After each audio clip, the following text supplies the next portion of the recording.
नमस्कार, मैं हूं आपके साथ मयंक। आज 24 तारीख है और इस वक्त की बहुत बड़ी खबर, मैं सीधा पॉइंट पे आना चाहता हूं। ईरान ने अपने डिफेंस सिस्टम से अमेरिका की टॉमहॉक मिसाइल को गिराने का दावा किया है। देखिए, ये बहुत बड़ी खबर है।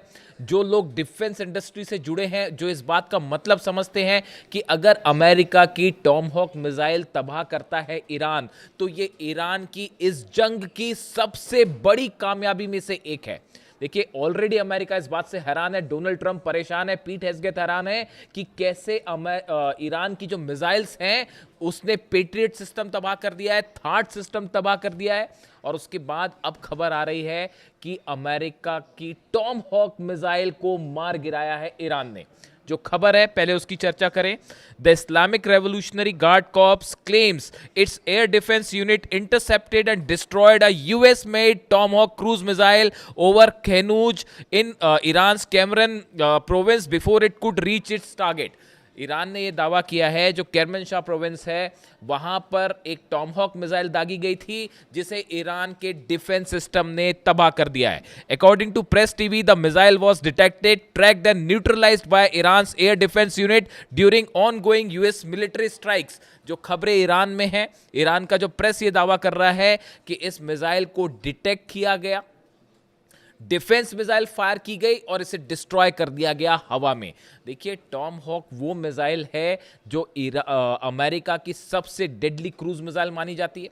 और जब इस तरह की खबरें आ रही थी कि यूक्रेन में टॉमहॉक मिसाइल तैनात होने वाली हैं, तो पुतिन ने जो है वो हाहाकार मचा दिया था कि अगर यहाँ पर आई तो मैं हमला कर दूंगा सीधा यूरोप पे। यहाँ तक धमकी दे दी थी उन्होंने। अब ऐसे में आप देखिए, ईरान का ये दावा है टॉमहॉक मिसाइल गिराने का। आप एक बार, अगर टॉमहॉक मिसाइल इतना अहम क्यों है ये पूरा मामला, अगर आप टॉमहॉक मिसाइल्स की जो फीचर्स हैं उस पर डिस्कशन करें। एक तो ये अपने साथ करीब 500 किलो तक का वॉरहेड लेके जा सकती है, यानी 500 किलो तक का बॉम्ब अपने साथ लेके जो है वो ट्रैवल कर सकती है। इसकी स्पीड करीब 900 किलोमीटर प्रति घंटा है, इसकी रफ्तार है। ये बेहद कम ऊंचाई पर उड़ती है, क्रूज मिसाइल है, यानी महज कुछ मीटर ऊपर जमीन पर उड़ती है। इसकी वजह से इसे डिटेक्ट करना, डिस्ट्रॉय करना बेहद मुश्किल होता है। इसीलिए इसे डिटेक्ट करना बहुत बड़ा चैलेंज है। और टॉमहॉक मिसाइल्स के डिटेक्ट करने के बहुत ही कम एग्जांपल्स मिलेंगे अगर आप उसको सर्च भी करेंगे तो। इसमें नेविगेशन सिस्टम है, जीपीएस है, टेरेन मैपिंग है, डिजिटल मैप है, मैचिंग, ये सब जो टेक्नोलॉजीज़ हैं, terrain counting, matching, telecom technologies, ये इसको बेहद आधुनिक बनाती है। ये अपना रास्ता बदल सकती है, अपने टारगेट को खोज के हिट कर लेगी। यानी देखिए, ये ऐसी चीज़ है टॉमहॉक मिसाइल जो सबसे एडवांस मिसाइल्स में से एक है अमेरिका की, खास तौर पर जब शॉर्ट डिस्टेंस टारगेट की बात होती है। हम अभी आईसीबीएम की बात नहीं कर रहे या बैलिस्टिक मिसाइल्स की बात नहीं कर रहे हैं। ये जो शॉर्ट रेंज मिसाइल्स है जो कम डिस्टेंस से फायर की जाती है, इसमें बहुत ही ज़्यादा ये सटीक मानी जाती है। अब देखिए, ऐसे हालात में एक तो इसको बनाने में बहुत वक्त लगता है, करीब 2 साल लग जाते हैं एक मिसाइल बनाने में, और 34 करोड़ के करीब इसका खर्चा आता है, जो इसकी जो जानकारियाँ हैं। अब देखिए, इस पे जो है, इसको डिटेक्ट करने का मतलब ये है कि ईरान के पास, देखिए, ईरान ने दरअसल पिछले, अगर आप 7 दिन की बात करें हमलों की, देखिए कभी भी कोई भी खबर को जब आप एनालाइज करते हैं तो 2 तरीके से, 2 स्तर पर होती है। एक तो पत्रकार की तरह मैंने आपको खबर बता दी साहब कि कुवैत पर हमला हो गया, वहाँ पेट्रियट तबाह हो गया, फिर जो है जॉर्डन में हमले हुए, वहाँ थार्ड सिस्टम तबाह हो गया, इस तरह की बातें। एक होती है आप उसको एक्सपर्ट्स के साथ चर्चा करते हैं, उसको समझने की कोशिश करते हैं कि इसके क्या मायने हैं, यानी आप उसका एनालिसिस करते हैं। देखिए, आज एक, मैं सुबह अपना वीडियो जो मैंने डाला, सुबह वीडियो, सीरैम सिस्टम जो है अमेरिका का, वो तबाह किया गया। सीरैम सिस्टम जो कि ड्रोन्स को डिटेक्ट करने में काम आता है, लेज़र की इसमें तकनीक होती है, इस्तेमाल किया जाता है, उसको तबाह किया, ऐसा दावे ईरान के हैं। उसमें बड़े सारे कमेंट आए कि आप जो है ये नहीं बताते हो कि ईरान में कितनी तबाही हुई, आप अमेरिका की तबाही ज़्यादा क्यों बताते हो। मैं इसका एक जवाब देना चाहता हूँ। देखिए, आप अगर मीडिया को देखेंगे तो आपको बड़ी आसानी से ये डिटेल्स मिल जाएंगे कि ईरान में कहाँ हमला हुआ है, ईरान में क्या तबाह हुआ है, ये बताने वाले आपके पास बहुत सारे सोर्स हैं। लेकिन अमेरिका में कितना नुकसान हुआ है, इजराइल में, ये बताना एक तो बड़ा चैलेंजिंग काम है। देखिए, ये दावे करना बहुत ही, इसमें आपको मेहनत लगेगी, रिसर्च लगेगी, आपके सोर्सेज मजबूत होने चाहिए, तभी आप ये काम कर सकते हैं। इसीलिए हम एक कोशिश करते हैं कि आप तक वो खबर पहुंचाएं जो साधारण इजीली आप तक नहीं पहुंच पा रही है। दूसरी चीज़ ये है कि ईरान के जो हमले होते हैं अमेरिकन बेसिस पे या इसराइल में या मिडिल ईस्ट में, यहाँ से खबरें निकालना बड़ा मुश्किल हो जाता है, क्योंकि मीडिया कवरेज पर बैन लग जाती है इन देशों में कि आप जो है वो मीडिया कवर नहीं कर सकते। आप चाहे सऊदी अरब की बात कर लें, चाहे आप यूएई की बात कर लें, सब जगह निर्देश हो जाता है कि भाई इसको कवर मत करिए। इसी तरह का हाल जो है वो कुवैत में भी है, इसराइल से तस्वीरें बाहर आती नहीं है। तो इन हालात में यहाँ से खबरें निकालना बड़ा मुश्किल होता है, लेकिन उसके बावजूद हम ये कोशिश करते हैं। इसीलिए ज़्यादा खबरें ये होती हैं कि ईरान ने कितना नुकसान पहुंचाया, बात नंबर 1। बात नंबर 2, कई बार आप सिर्फ खबर ही नहीं बताते हो, आपको स्टैंड भी लेना पड़ता है कि क्या चीज़ सच है, क्या चीज़ सही है, क्या चीज़ गलत है। अगर 168 बच्चियों पर टॉमहॉक मिसाइल से हमला होगा तो उसकी आलोचना भी होगी। वो मैं सिर्फ खबर ही नहीं दूंगा, उसकी आलोचना भी करूंगा, और जितनी हो सकती है उतनी करूंगा, क्योंकि आप सिर्फ हर बार सिर्फ एक खबर देने तक सीमित नहीं रह सकते। आपको ये भी बताना होगा कि क्या चीज़ सही हो रही है। अगर बच्चे मर रहे हैं फिलिस्तीन में तो उसको बोला जाएगा कि ये जेनोसाइड है साहब। अगर छोटे छोटे बच्चे मर रहे हैं, 30,000 बच्चों को अगर फिलिस्तीन में भूखा मार दिया जाए तो वो सिर्फ खबर बताने तक कम से कम मैं तो सीमित नहीं रहूंगा, मैं ये भी बताऊंगा कि ये जेनोसाइड है और इसकी आलोचना की जानी चाहिए।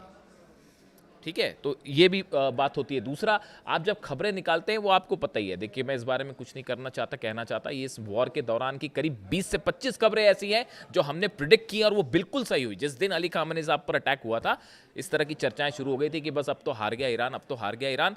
हिंदुस्तान में शायद इकलौता हमारा पॉडकास्ट है जिसमें हमने ये कहा था कि आप जंग करके देख लीजिए, ईरान कभी नहीं हारेगा। 5 महीने बाद आप कहाँ खड़े हैं देख लीजिए। हकीकत जानना चाह रहे हैं आप, थार्ड सिस्टम के ऊपर मिसाइल गिरी है, चेक कर लीजिए जाके। तस्वीरें आएंगी बाहर जब आएंगी सैटेलाइट से, ये मैं दावा कर रहा हूं आपको। थर्ड सिस्टम के ऊपर मिसाइल गिरी है। पेट्रियट सिस्टम 3 जगह तबाह हुए हैं। मुझसे कोई कह रहा था कि आप बार बार पेट्रियट, भाई साहब कुवैत में अलग पेट्रियट सिस्टम तबाह हुआ है, बहरीन में अलग तबाह हुआ है, जॉर्डन में तबाह हुआ है। जॉर्डन में तो जहां लगा था ना पेट्रियट सिस्टम, उसके ऊपर खुर्रमशहर 4 मिसाइल गिरी है। पता कर लीजिएगा जाके, अभी दावे आएंगे। 30 प्लेन पिछली बार गिरने की हमने बात कही थी, निकले 42, 42 प्लेन्स गिर गए थे। और इस बार भी अभी बार बार हम कह रहे हैं कि जॉर्डन में बड़ा नुकसान हुआ है। F-15 एक गिरने की और एक जलने की बात आ रही है, अभी आप देखते जाइए। अभी जब इस सीनेट कमेटी बैठेगी और 6 महीने बाद बताएगी कि जॉर्डन के बेस पर क्या हुआ, कुवैत के बेस पर क्या हुआ, बहरीन के बेस पर क्या हुआ, तब पता चलेगा। लेटेस्ट जो अपडेट आ रही है कि कुवैत में जो है वो कुवैत की सेना का एक मिलिट्री का बेस है, उसके ऊपर ईरान ने हमला किया है। लेटेस्ट जानकारी बता रहा हूं मैं आपको। कुवैत में मिलिट्री बेस पर अटैक हुआ, लेकिन वो मिलिट्री बेस ऑपरेट अमेरिका कर रहा था, सैनिक अमेरिका के थे, वॉरहेड्स वहां पे जितने भी युद्ध से जुड़ी चीजें थी वो अमेरिका की थी। उसके ऊपर सीधा स्ट्राइक हुई है, मिलिट्री सेंटर के ऊपर सीधा कुवैत पे स्ट्राइक हुई है। और ईरान का दावा है बड़ी संख्या में वहां भी सोल्जर्स घायल हुए अमेरिका के। अब ये बातें कोई स्वीकार करेगा नहीं, लेकिन निकल के आती हैं, तो आपको ये सब चीजें कैलकुलेट करनी पड़ेगी कि भाई कैसे हुआ। इसीलिए ये टॉमहॉक मिसाइल वाला जो है, देखिए अगर आपने टॉमहॉक मिसाइल मार के गिरा दी, मान लीजिए अगर ये खबर सच है जो ईरान दावे कर रहा है, ईरान के दावे जो हैं कि भाई हमने टॉमहॉक मिसाइल गिरा दी। अब अगर टॉमहॉक मिसाइल गिरा दी और अगर ये खबर सही निकल जाती है, तो आपको फिर ईरान के उन दावों को भी मारना पड़ेगा कि साहब थार्ड उड़ा दिया है और पेट्रियट उड़ा दिया है। फिर आप उसको भी मानिए। फिर आप इस बात में भी कोई आश्चर्य नहीं होगा कि वो जो कह रहा है कि भाई हैंगर्स में जो है F-15 जेट्स खड़े थे, हैंगर के ऊपर मिसाइल मारी और सब तबाह हो गए। वो धीरे धीरे सैटेलाइट तस्वीरें आनी शुरू हो गई हैं। इसीलिए इन खबरों का एनालिसिस जो है मुश्किल है थोड़ा सा। अब देखिए, ये जो अगर अमेरिका के हमलों की बात की जाए, जो अमेरिका ने स्ट्राइक्स की हैं पिछले 12 घंटे में, केशम आइलैंड्स पर हमले हैं, एहवाज में हमले हैं, खुजेस्तान में हमले हैं, लारक आइलैंड्स के पास हमले हैं, सिरीक पर हमले हैं, बंदर अब्बास में हमले हैं, अधिमेश में और ओमिदी है, ये वो इलाके हैं। करीब 15 इलाके ऐसे हैं जहां पर धमाकों की आवाज़ें हैं पिछले 12 घंटे के अंदर। तो ईरान पे तो स्ट्राइक हो ही रही है, लेकिन जब आप आ जाके सर्च करेंगे तो आपको दुनिया भर के अखबार, दुनिया भर के मीडिया आपको डिटेल बता देगी बड़ी आसानी से कि हाँ भाई ईरान में जो इस जगह धमाके हुए। ईरान छुपाता भी नहीं उस बात को, बता देता है हाँ यहाँ हमारे हमले हुए हैं, इतने पुल तबाह हुए हैं। आपको ये बात कौन बताएगा कि जॉर्डन में कितने बेस तबाह हुए हैं अमेरिका के, कुवैत में कितने बेस तबाह हुए हैं, बहरीन में कहाँ कहाँ मिसाइल्स गिरी है, अमेजॉन के डेटा सेंटर पर हमला हुआ। आज खोल के देख लीजिए पूरी खबरें क्या है। मिसाइल गिरी, उसके 15 मिनट के अंदर हमने खबर अपलोड कर ली थी। परसों का मेरा वीडियो उठा के देख लीजिए आप। अमेजॉन का डेटा सेंटर हिट हुआ था 15 मिनट के अंदर, जबकि मैं तो पॉडकास्ट कर रहा हूं।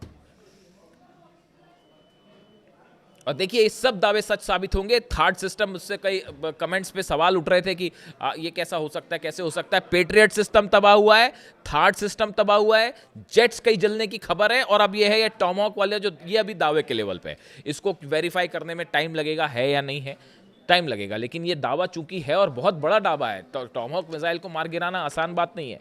अब इसके अलावा देखिए, 13 दिन में 55 लोगों की मौत है ईरान में। ये ईरान की तरफ से कहा गया है कि ये जो 13वीं दिन की स्ट्राइक हुई बीती रात, इन 13 दिनों में ईरान में 55 लोगों की मौत हो गई है। और अब देखिए, हमले जो हो रहे हैं वो सेंट्रल ईरान पे हो रहे हैं। आप इस बात को समझिए। पहले दो कोशिशें चल रही हैं डोनाल्ड ट्रंप की तरफ से, अमेरिका की तरफ से। एक, हॉर्मूज के आसपास हमले किए जाएं। पहले इन्होंने कोशिश की कि मेन लैंड से हॉर्मूज को हम अलग कर दें।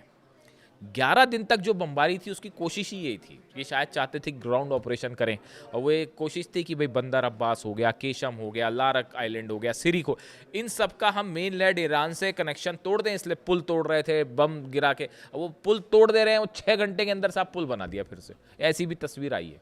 बंदर अब्बास के पास एक पुल पर हमला हुआ और वो पुल गिरा, मेन कनेक्शन लाइन थी, वो जैसी गिरी उसके वो अमला वहाँ खड़ा हो गया, तुरंत जाके उसको बनाने में जुट गया।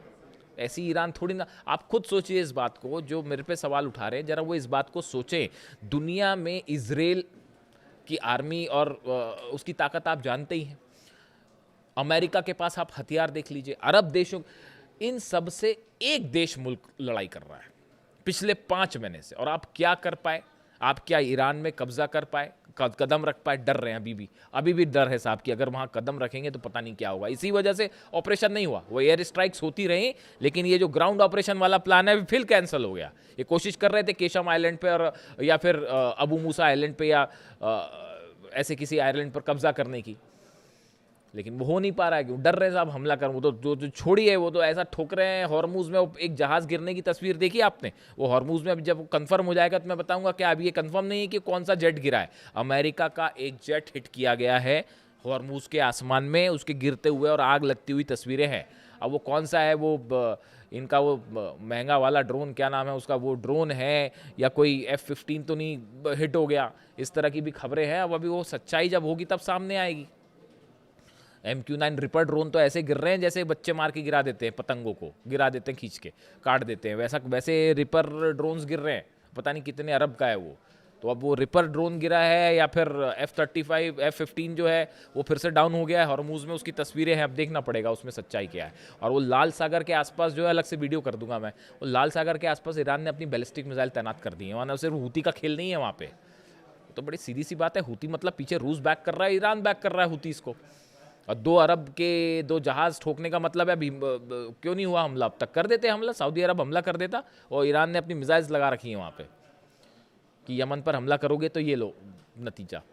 अब ये डोनाल्ड ट्रंप जो कह रहे हैं, जो नया बयान आया है कि बड़ा ही मतलब मैसिव अटैक करने वाले हैं और ईरान पर ऐसा हमला होगा कि बिल्कुल तबाही मच जाएगी, ईरान ने भी उसकी तैयारी कर ली। कि आप पिकेक्स माउंटेन पर देखिए, कहानी क्या है जो मेरे को समझ में आई अब तक बात, ये जंग बहुत ज़्यादा तो नहीं खींच सकते डोनाल्ड ट्रंप, ये बात तो तय है। बड़ा नुकसान हो रहा है अमेरिका को, ईरान से कई गुना ज़्यादा नुकसान हो रहा है अमेरिका को,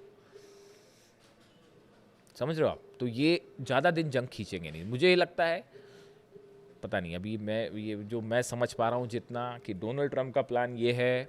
आप इस बात को याद रखिएगा, अगर ऐसा हो जाए ना तो हम फिर बात करेंगे कि वो दावे भी याद रखने पड़ते हैं, कई बार बताना भी पड़ता है, क्योंकि बड़ी भ्रमित खबरें आती हैं, भ्रम फैलाने वाली खबरें आती, तो उसके बीच में कोई दावा करना बड़ा ही मतलब उसका काम होता है। तो अभी मुझे ये लग रहा है कि ये पिकेक्स माउंटेन पर हमला होगा।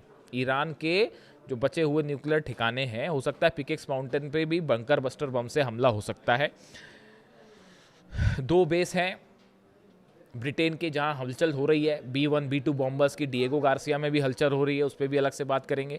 और रॉयल एयरफोर्स का जो दूसरा बेस है, वहाँ पर भी जो है B-1 बॉम्बर्स वहाँ से टेक ऑफ कर रहे हैं। इस तरह की खबरें आ रही हैं। अब इस सूरत में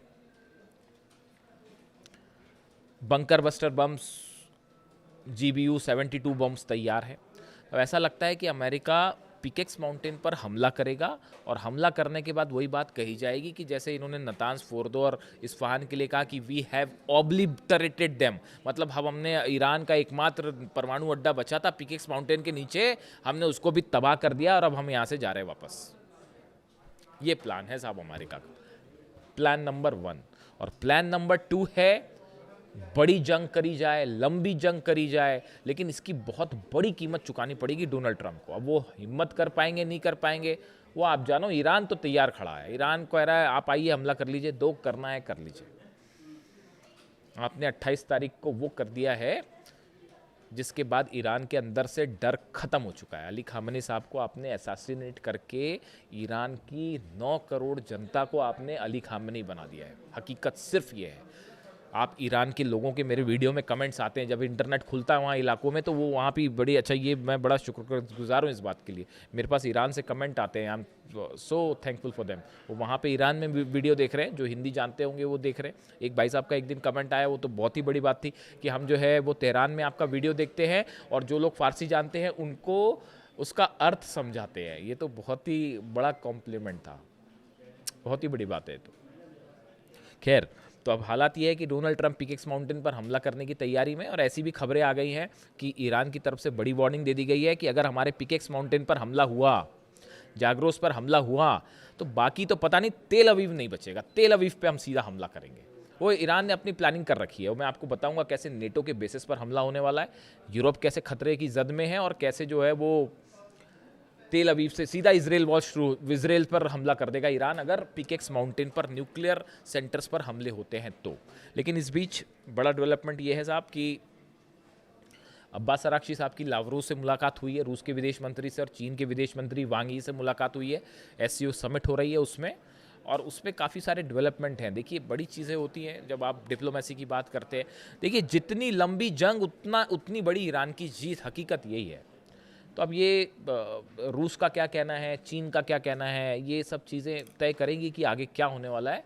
लेकिन फिलहाल जहाँ से बात शुरू की थी कि अगर वाकई ईरान ने टॉमहॉक मिसाइल गिरा दी है, तो ये तो ईरान ने वाकई गजब कर दिया है। वीडियो कैसा लगा कमेंट करके ज़रूर बताएं। Thank you so much.